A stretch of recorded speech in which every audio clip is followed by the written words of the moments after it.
Assalamualaikum warahmatullahi wabarakatuh. Perkenalkan, nama saya Raisa Sabrina dengan NPM 157192275. Pada video kali ini saya akan melakukan keterampilan klinik tentang resusitasi cairan. Tahap yang pertama yaitu persiapan awal. Tahap yang kedua yaitu periksa semua kelengkapan alat. Alat-alatnya terdiri dari sarung tangan, tensimeter, albokat 18G dan 16G, transfusi dan infuset, cairan kristaloid atau koloid. Selanjutnya yaitu diagnosis terhadap adanya shock. Evaluasinya terdiri dari 3. Yang pertama ada evaluasi airway atau jalan nafas. Yang kedua ada evaluasi pernapasan. Yang ketiga ada evaluasi sirkulasi. Yang keempat yaitu menentukan jenis shock hipovolemik. Untuk mengetahui shock hipovolemik pada pasien, shock hipovolemik terdiri dari 2. Ada shock hipovolemik dehidrasi dan shock hipovolemik perdarahan. Di sini saya akan menjelaskan tentang perbedaan definisinya. Pada shock hipovolemik dehidrasi yaitu kehilangan cairan ekstravaskuler akibat diare atau muntah. Sedangkan pada shock hipovolemik perdarahan yaitu kehilangan darah akibat trauma atau kelainan lain yang menyebabkan perdarahan pada organ. Selanjutnya yaitu menentukan derajat shock hipovolemik. Derajat shock hipovolemik dibagi menjadi 2, yaitu ada derajat dehidrasi dan derajat perdarahan. Pada derajat dehidrasi dibagi menjadi 3. Ada dehidrasi ringan, dehidrasi sedang, dan dehidrasi berat. Pada derajat perdarahan dibagi menjadi 4. Ada kelas 1, kelas 2, kelas 3, dan kelas 4. Selanjutnya saya akan melakukan perhitungan resusitasi cairan. Yang pertama yaitu menghitung resusitasi cairan pada shock hipovolemik dehidrasi. Sebelumnya saya akan membacakan kasusnya terlebih dahulu. Suatu hari datang seorang ibu ke IGD membawa anaknya umur 1 bulan dengan berat badan 4 kg. Dengan keadaan seperti tidur, refleks pupil negatif, ubun-ubun cekung, dan turbo rendah. 2 hari sebelumnya setiap diberi ASI selalu muntah, diare, dan kembung. Biasanya kalau malam kencingnya lebih dari 10 kali, tetapi tadi malam hanya sekali dan sedikit. Nadinya adalah cepat, halus tak teraba, dan nafas dalam. Tindakan apa yang harus segera dilakukan kepada anak di atas? Sebelum kita memulai untuk menghitung, maka kita harus menentukan dulu derajat apa yang terdapat pada kasus ini. Pada kasus ini yaitu derajatnya adalah dehidrasi berat. Mengapa? Karena di sini saya sudah membold atau meng-highlight kalimat yang mengarah kepada dehidrasi berat, yaitu tertera di sini nadinya adalah cepat, halus tak teraba, dan nafas dalam. Maka dapat disimpulkan kasus ini adalah dehidrasi berat. Selanjutnya yaitu saya akan mulai menjelaskan bagaimana cara untuk menghitungnya. Yang pertama di sini adalah menghitung defisit cairannya. Karena di sini kasusnya adalah dehidrasi berat, maka defisit cairannya adalah 10% dikali dengan berat badan. Di sini sudah tertera berat badan anak adalah 4 kg. Maka 10% dikali 4 kg dikali 1000. 1000 di sini adalah untuk menyamaratakan satuan dari kilogram ke cc. Maka 10% dikali 4 kg dikali 1000 sama dengan 400 cc. Selanjutnya yaitu menghitung resusitasi cairannya.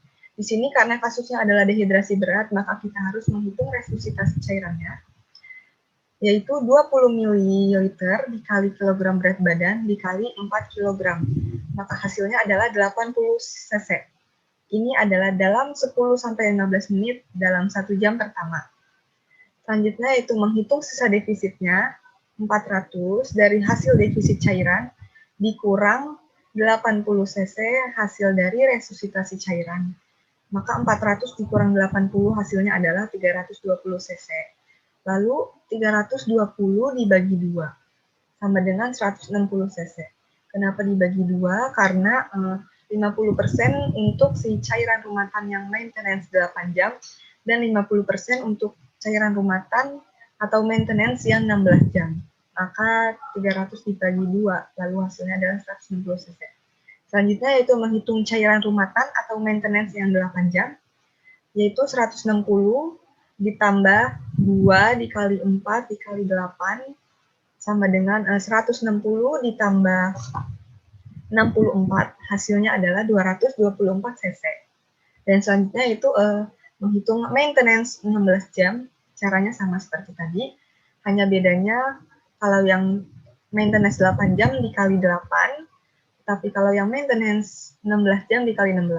Di sini 160 ditambah 2 dikali 4 dikali 16. 2 di sini itu adalah cairan basalnya. Maka 160 ditambah ini hasilnya ada 128, maka 160 ditambah 128 hasilnya adalah 288 cc. Begitulah cara menghitung shock hipovolemik dehidrasi. Selanjutnya saya akan menjelaskan cara menghitung shock hipovolemik perdarahan. Sebelumnya saya akan membacakan kasusnya terlebih dahulu. Seorang laki-laki usia 17 tahun diantar ke puskesmas karena kecelakaan lalu lintas. Patah tulang terbuka kedua tungkai dan darah mengalir deras. Di puskesmas, penderita tenang, tertidur, dan mengeluarkan suara mendungkur seperti berkumur-kumur. Nadi arteri radialis cepat 150 kali per menit dan lemah, dan ujung-ujung jari dingin. RR-nya adalah 36 kali per menit. Pada saat dilakukan pertolongan di UGD terhadap korban KLL, didapat primary survey A clear, B clear, C tekanan darah 70. Tindakan apa yang dapat dilakukan pada pasien ini? Di sini kita harus menentukan derajat shock hipovolemik dulu. Pada kasus ini, derajat shock hipovolemiknya yaitu kelas 4. Dikarenakan di sini saya sudah meng-highlight atau membold kalimat yang mengarah kepada derajat kelas 4, yaitu di sini kasusnya nadinya adalah cepat dengan 150 kali per menit, lalu lemah dan ujung jari-jarinya dingin. Maka dapat disimpulkan derajat perdarahan pada kasus ini adalah kelas 4. Selanjutnya yaitu saya akan menjelaskan cara menghitung shock hipovolemik perdarahannya. Pertama yaitu menentukan EBV-nya terlebih dahulu. Di sini karena kasusnya adalah seorang anak dan laki-laki, maka EBV-nya adalah 70 mili per kilogram berat badan. Lalu dikali dengan berat badan si anak itu sendiri. Di sini pada kasus ini saya membuat berat badannya adalah 40 kg, maka hasil EBV-nya adalah 70 mili dikali 40 kg sama dengan 2.800 cc. Lalu menghitung kehilangan cairannya. Karena di sini kasusnya adalah pada derajat kelas 4, maka kehilangan cairannya yaitu 40% dikali EBV. 40% ini diambil dari ketentuan derajat kelas 4 itu kehilangan cairannya 30-40%, maka yang diambil adalah yang paling tertinggi yaitu 40%. Untuk menghitungnya yaitu 40% dikali EBV, yaitu 40% dikali hasil EBV ini adalah 2.800, maka hasilnya 1.120 cc. Selanjutnya yaitu menghitung resusitasi cairan. Karena di sini derajatnya kelas 4, maka harus menghitung resusitasi cairannya terlebih dahulu. Yaitu caranya sama seperti yang kasus shock hipovolemik dehidrasi, yaitu 20 ml per kilogram berat badan dikali dengan berat badannya yaitu 40 kg. Maka hasilnya adalah 800 cc. Dalam ini 10-15 menit dalam 1 jam pertama. Selanjutnya yaitu menghitung sisa defisitnya. Hasil dari kehilangan cairan tadi yaitu 1120 dikurang hasil dari resusitasi cairannya yaitu 800. Maka sisa defisitnya adalah 1120 dikurang 800 sama dengan 320 cc. Lalu 320 dibagi 2 sama dengan 160 cc. Kenapa dibagi 2? Karena 50% untuk yang maintenance 8 jam dan 50% untuk yang maintenance 16 jam. Selanjutnya yaitu menghitung cairan rumatan atau maintenance yang 8 jam adalah 160 ditambah 2 cairan basalnya dikali berat badannya 40 dikali waktunya 8 jam.